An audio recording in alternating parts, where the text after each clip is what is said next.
E aí, galera, sejam bem-vindos a mais um episódio do nosso podcast, o Jesus Cast, o podcast da lição Team. E hoje a gente vai falar da lição número 9 dessa semana, né? Sozinho, mas não sem defesa. E, bom, apresentando os nossos convidados, hoje estamos aqui com Duda Oliveira. Oi, gente, tudo bom com vocês? Eduardo Paiva. E aí, galera? Guilherme Dória. E aí, pessoal, tudo certo com vocês? E Luiz Oliveira. Oi, galera, tudo bem? Não esquecendo também de Ivan Lucas, que daqui a pouco tá chegando. E, bom, galera, a lição dessa semana fala sobre, na última semana a gente viu que Paulo ele foi preso de novo e acusado de incentivar o incêndio em Roma. Ele sabia que estava preso pela última vez e que dessa vez ele iria enfrentar a morte. E dessa vez, de novo, ele teve que aparecer diante de um tribunal. Ele ia estar sozinho, só ele para defender a sua própria fé. E ele viu uma oportunidade de pregar o evangelho para as pessoas. O texto-chave da lição dessa semana se encontra em 2 Timóteo, do 4 ao 8, que diz assim: Desde agora me está guardada a coroa da justiça, que o Senhor reto juiz me dará naquele dia.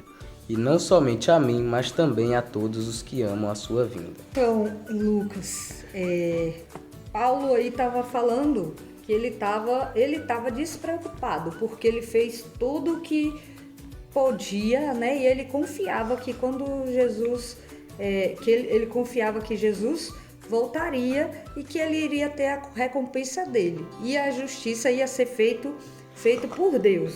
Então, voltando aqui no início que você falou ali, os inimigos de Paulo, eles estavam crentes que estavam silenciando a voz de Paulo. Mas, na verdade, eles criaram mais uma oportunidade para Paulo pregar para mais gente.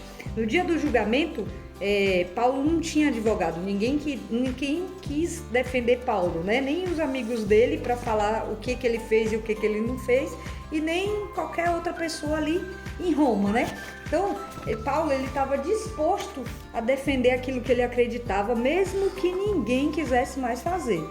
Então, muitas vezes, Paulo ele esteve acompanhado dos seus amigos, mas dessa vez ele tinha que se defender sozinho. Então, assim, ali ele estava sozinho, mas a gente sabe que ele estava, na verdade, com a melhor das companhias, que é o nosso grande advogado, que é Jesus. E eu queria começar, né, falando assim para vocês, né, que hoje a gente não está preso, mas a gente precisa defender aquilo que acredita, na escola, no trabalho, com os amigos, através das nossas palavras e nossas ações. Nós podemos mostrar aos outros aquilo que nós acreditamos. E muitas vezes, na verdade, a gente não faz isso. E aí eu queria perguntar para vocês aqui se vocês teriam coragem de defender o que acredita, independente do que acontecesse e independente de para quem fosse. Porque, igual Paulo, vocês confiam que Jesus está do seu lado, né? Então me diga aí vocês, teriam coragem de defender o que vocês acreditam? Bom, eu ia ter medo, né? Porque ter medo é normal. Mas eu ia defender sim, é claro. Eu ia pedir muita ajuda de Deus nisso. Porque é preciso muito auxílio dele.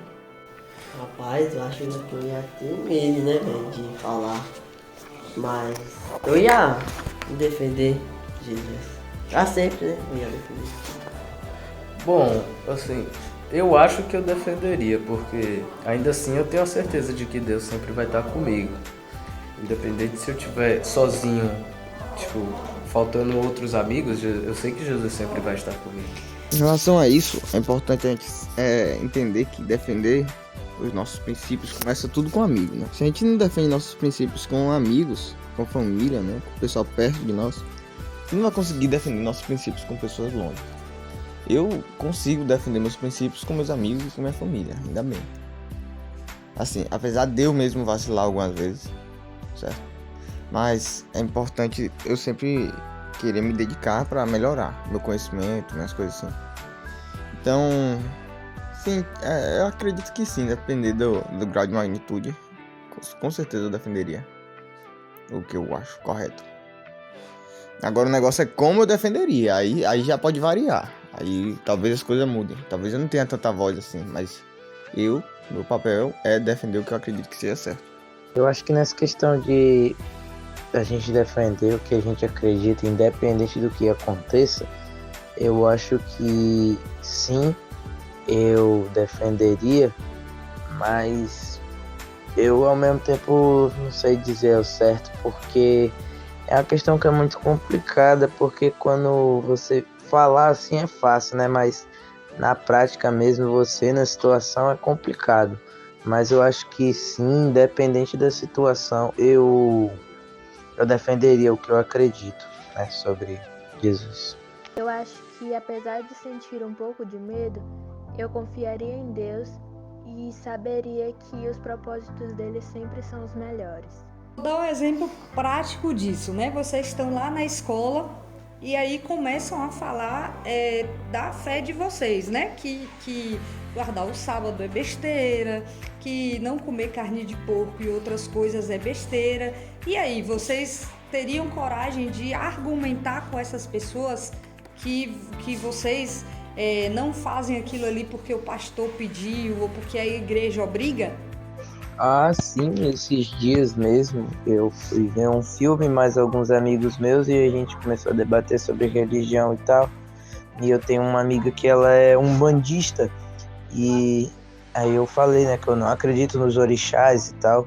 E aí ela falou, você quer um exemplo bem prático? Os orixás são tipo os santos da católica. E eu falei, eu não acredito em santos. Eu não acredito que exista santos. Eu acredito que o único santo que passou por aqui pela terra foi Deus, né? O resto, eu não acredito que seja santo. Aí um dos meus amigos criticou, oxe, então você acredita em quê? Você não acredita em santos? Eu falei, não acredito em santos. Em momento nenhum você vai encontrar na Bíblia dizendo que Maria é santo, que Paulo foi santo, que Pedro, sei lá, foi santo.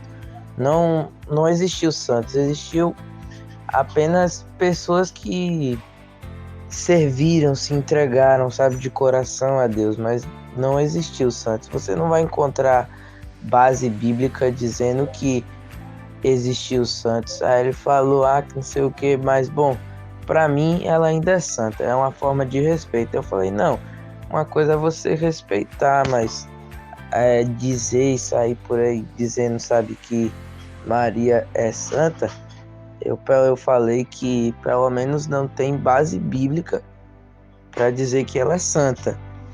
Mas é isso, né? Toda semana, sem falta.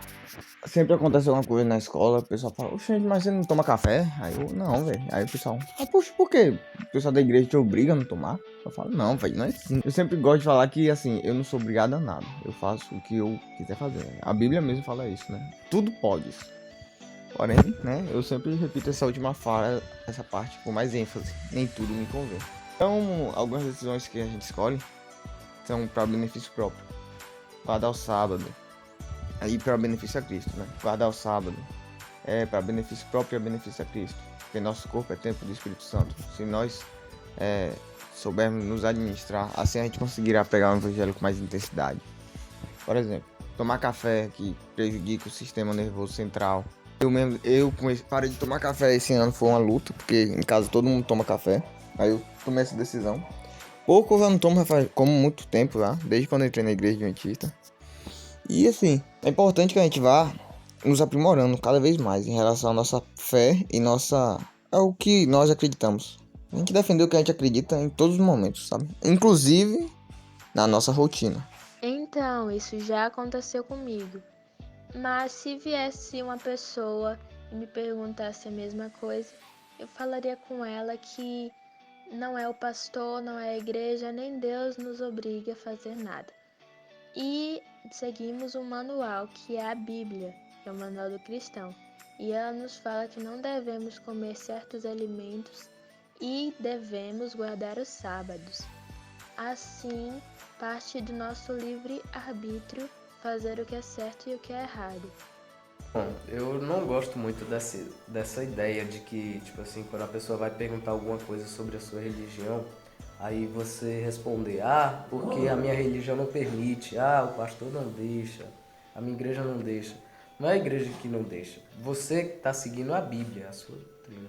Então, no meu olhar, eu sou. Às vezes eu ficava muito tentada com essas perguntas e não sabia responder. Mas eu sempre pedia o auxílio de Deus.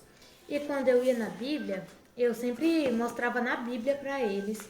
Não era a igreja que obrigava você a não comer, principalmente a carne de porco.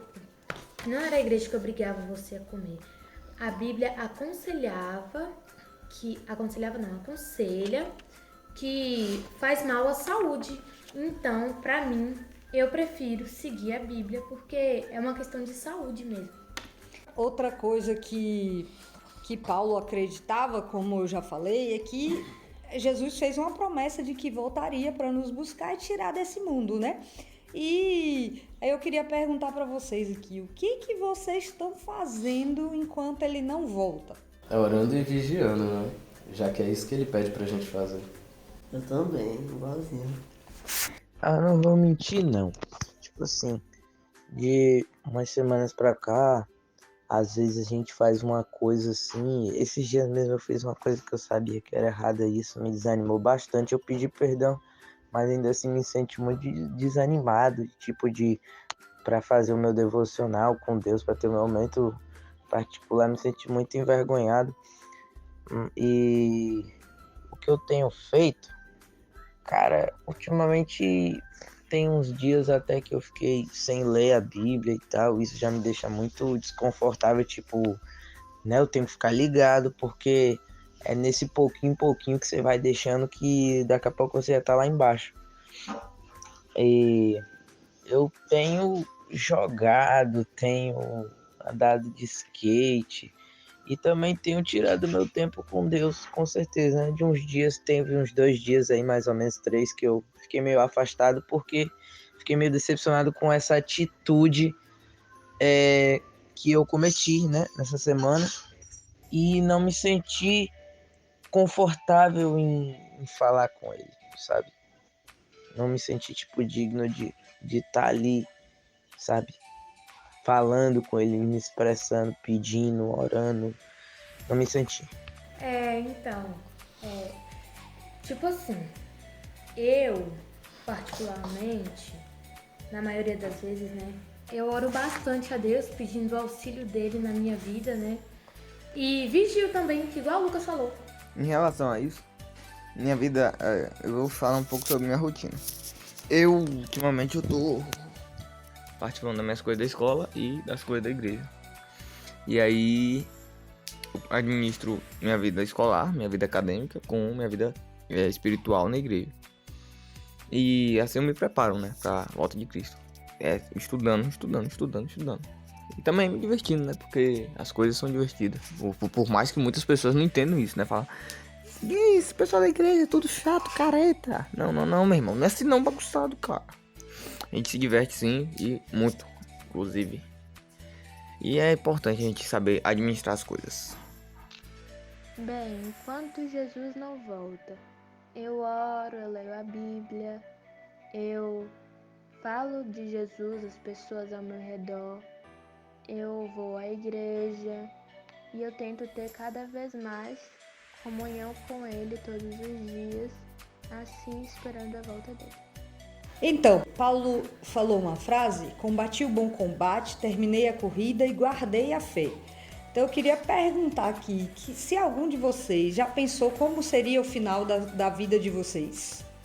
Rapaz, eu me imagino um velhinho, um rapaz, um coroa barbudo e calvo, ó, e dando conselho pros jovens, falando assim: menino, faz isso, menino, faz aquilo, isso aqui vai te prejudicar, olha lá, desse jeito assim. Se eu ficar velho, né, se o Papai do Céu Cristo não voltar antes, né, e tomara que eu consiga alcançar desse meu objetivo, assim, da maioridade, que eu seja um velho sábio, sabe, um velho sábio, tipo um protótipo de Salomão. Já pensou? Eu, um protótipo de Salomão? Mas pra isso eu tenho que me preparar desde novo, né, velho? E é isso aí. Então, o nosso objetivo aqui na Terra é ir para o céu. Logo, não será um final, será um recomeço. Eu penso bastante sobre isso Ainda mais quando, tipo assim, tem vezes que eu não faço as coisas para Deus e eu fico muito pensativa. Então, quando isso acontece, eu fico bem pensativa, eu procuro voltar o meu pensamento para Deus. Exemplo, o que Deus faria se estivesse no meu lugar? Olha, eu não consigo imaginar muito o que eu vou fazer mais à frente, porque eu acredito muito que Deus está muito próximo de voltar. Eu acredito que eu não chego nem a uns 30 anos eu devo chegar. Eu acredito que até lá ele já deve ter voltado e assim espero também ele já ter voltado.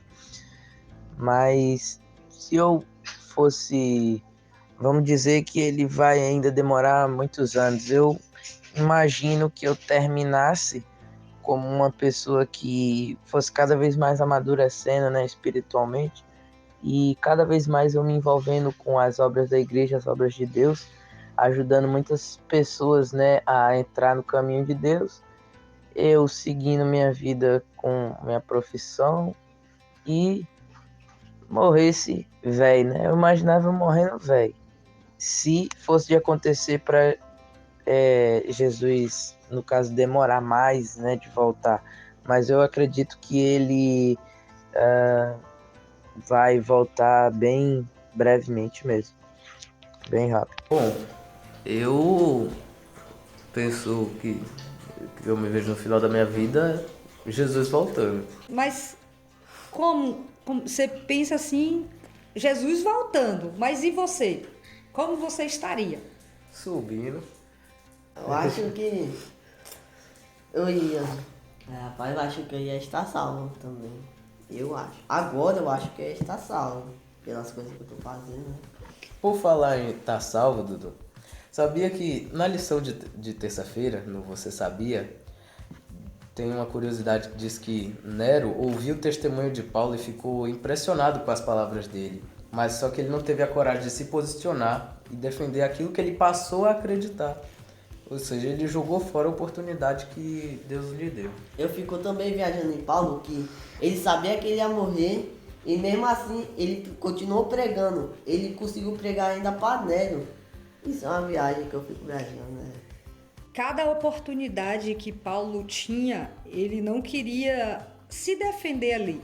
Ele já não queria se defender. Ele sabia que Jesus estava com ele ali o tempo todo, que Jesus seria o advogado dele. E ele sabia já que ia morrer, então ele não estava querendo se defender. Ele queria que as pessoas conhecessem a Jesus. Então cada oportunidade que Paulo tinha era para falar de Jesus. Ainda na parte de terça-feira, continuando aqui, depois da rebelião comandada por Galba, Nero fugiu de Roma de uma maneira muito covarde e vergonhosa. Isso já era de se esperar dele, né? Porque ele ouviu, se comoveu e passou a acreditar no que Paulo pregava e mesmo assim não teve a coragem de assumir. É claro que também é comum, seria normal ele fazer isso, seria muito compreensível. Bom, quando ele foi para o seu esconderijo e ele foi descoberto, ele tirou a própria vida com a ajuda do escravo dele. Então, Nero, o tirano imperador, o Nero, morreu aos 32 anos de idade. Bom, na lição de quarta-feira, diz que no sistema do governo dos Estados Unidos é permitido a pena de morte para mais de 40 crimes, como traição, assassinato premeditado, sequestro, tráfico de drogas, a violação dos direitos civis e etc. E um bom exemplo sobre esse negócio é a série Os 5 no Central Park, que fala sobre 5 jovens que foram acusados injustamente e eles chegariam até a sofrer pena de morte, injustamente. Mas depois foi provado, claro, que eles eram inocentes. Bom, vou parar de falar por aqui para não contar já para vocês. Eles conseguiram a muito custo a inocência. Na verdade, eles estavam no lugar errado, na hora errada, né? No lugar, tinha uma corredora e ela foi estuprada lá e eles estavam lá nesse lugar. Por eles serem pretos, a polícia, quando chegou, alguém falou que era eles e aí prenderam, né? Alguns eram menor de idade e tal.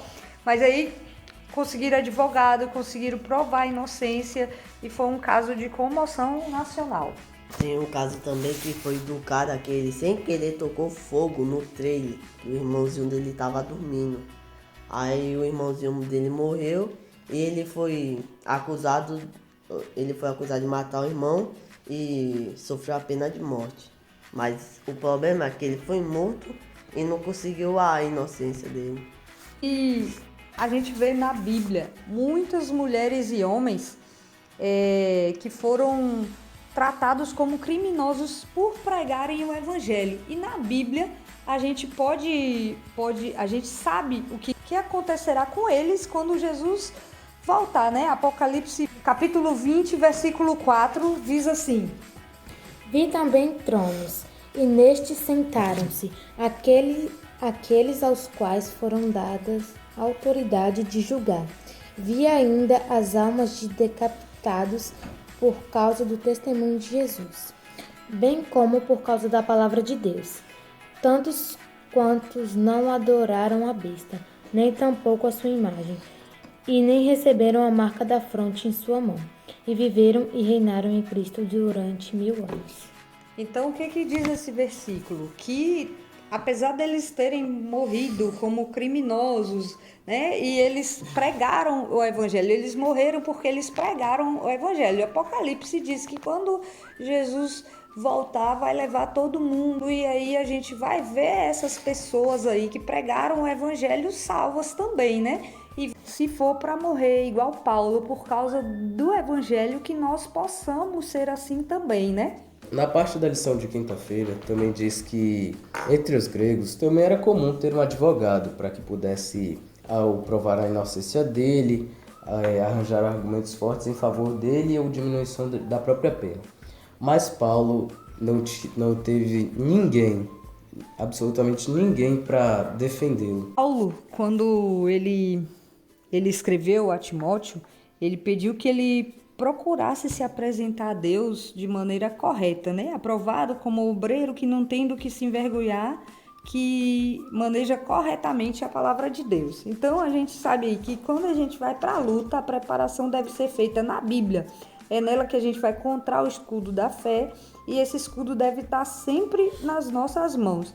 É na Bíblia que encontramos a espada do Espírito, e assim como a espada, a palavra de Deus vai abrindo o caminho por onde quer que você passe, por qualquer obstáculo de pecado. E a gente vê, né, a maioria dos adolescentes, eles não é só adolescente não, jovem, adulto, eles não andam com a Bíblia na mão, né? Agora, facilidade do celular, tudo é pelo celular.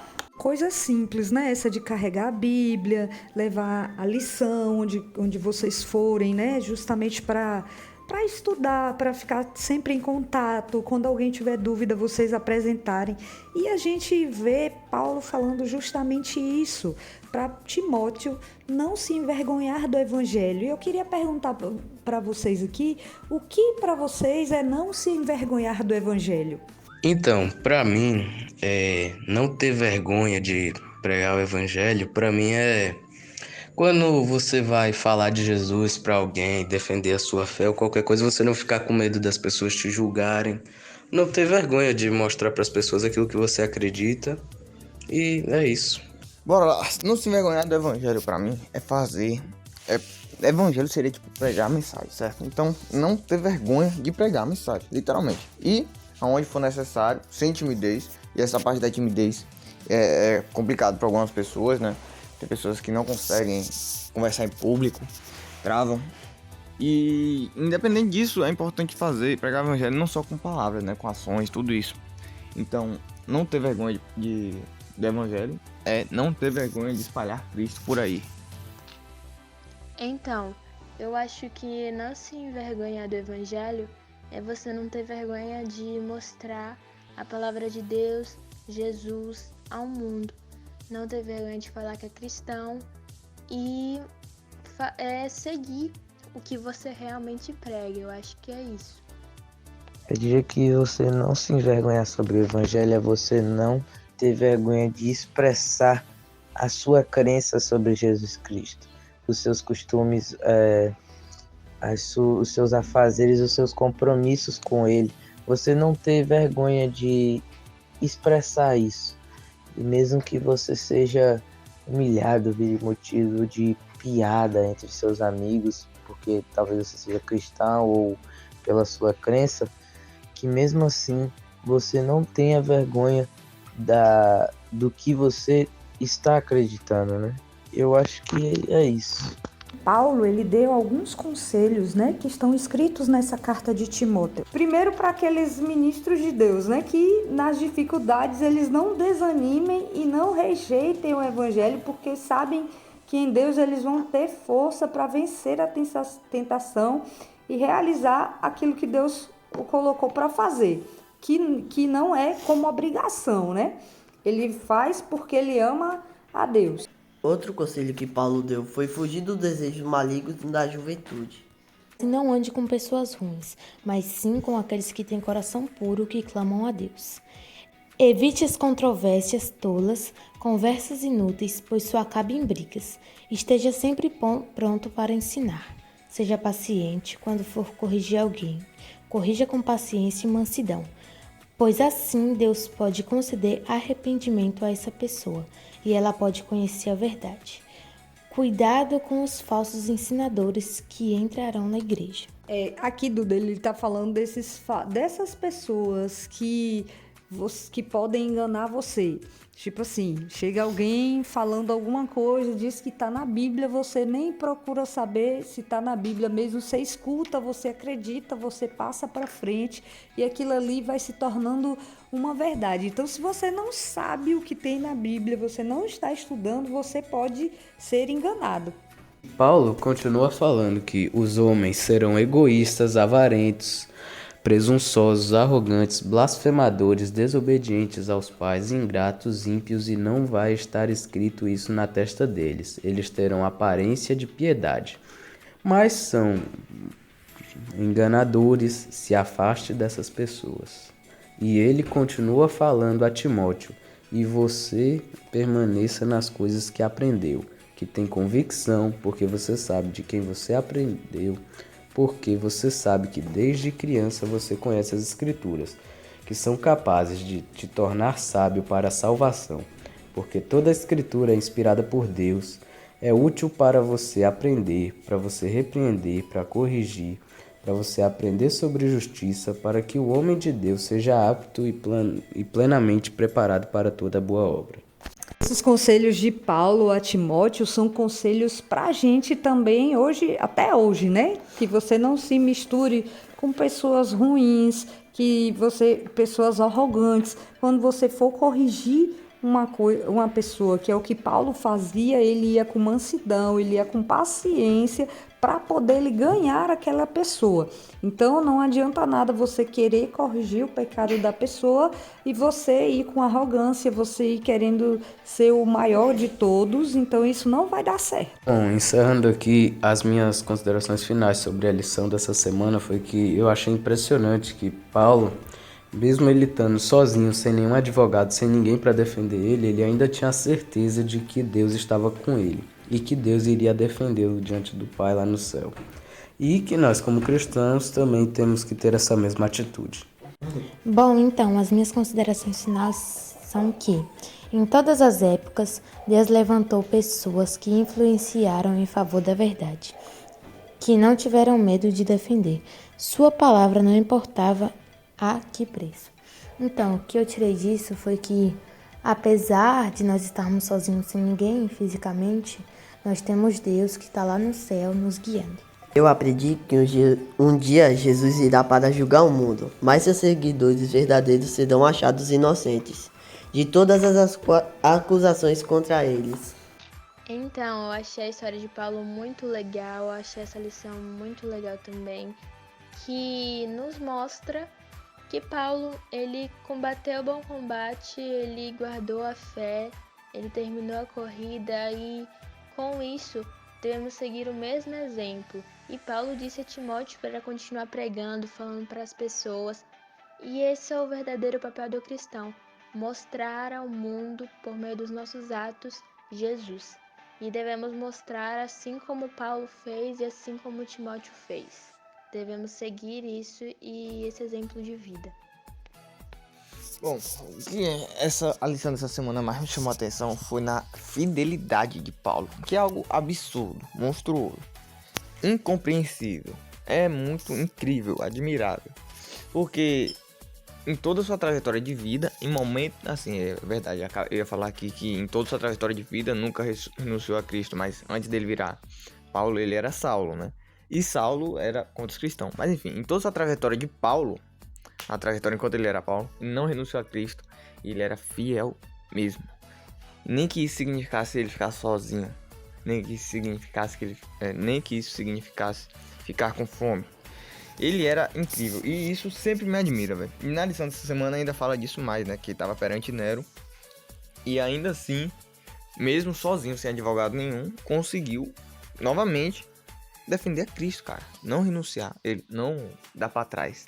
Isso é impressionante, algo que marca muito a vida de Paulo. E que, é óbvio, eu espero treinar pra se aplicar na minha também. Tomara que algum dia eu me torne assim. Já pensou, velho, se a igreja todo dia fosse que nem Paulo? Ai, Ave Maria, ia ser incrível, velho. Bom, gente, agradecemos a presença de vocês que nos acompanharam até aqui. Sigam a gente nas redes vizinhas, no YouTube e no Instagram. E é isso. Até o próximo episódio.